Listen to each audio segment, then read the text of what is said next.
mentioning how millennials, you mentioned they were late buyers, and you're saying, are they buyers kind of at all? Are they, are they just really going to be living in? Yeah. So every generation since the boomers has delayed buying longer than the previous. So Gen X delayed longer than boomers, millennials longer than Gen X, and then it's expected that Gen Z is going to wait even longer than millennials. Now, millennials were in I don't identify as a millennial, but I guess I am from a legal standpoint. But there's a couple different factors there.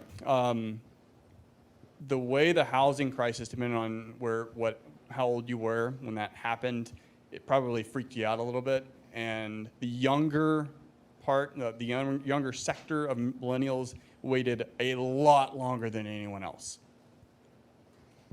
And then two, because of platforms like Airbnb and now remote working environments being more commonplace, there's going to be a larger percentage of folks that they're going to be lifetime renters because they like the ability to work in Silicon Valley but live in Austin during the summer or during the winter and then go up to Colorado Springs in the summer, and then maybe they want to live in Miami for a couple of years. They can do that, and they can do that because they can just get short-term rentals here and there and never have to own anything, have that nomadic life, and still make good income. So there's going to be, and Brian Chesky, the CEO of Airbnb, was talking about that growing percentage within their platform of users that are just choosing to live that nomadic lifestyle.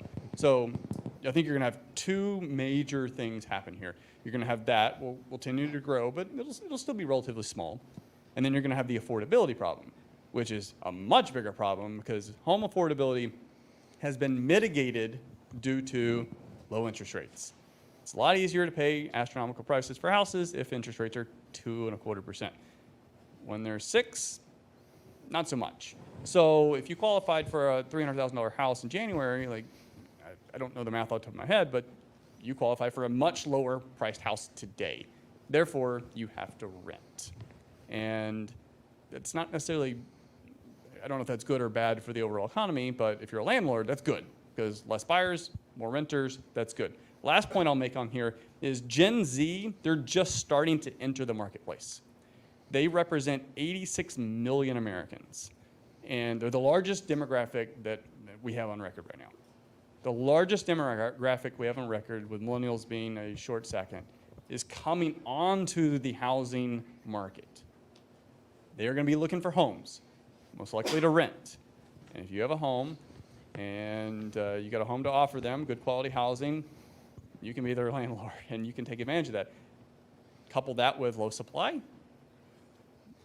What does that tell you is going to happen over time with housing prices?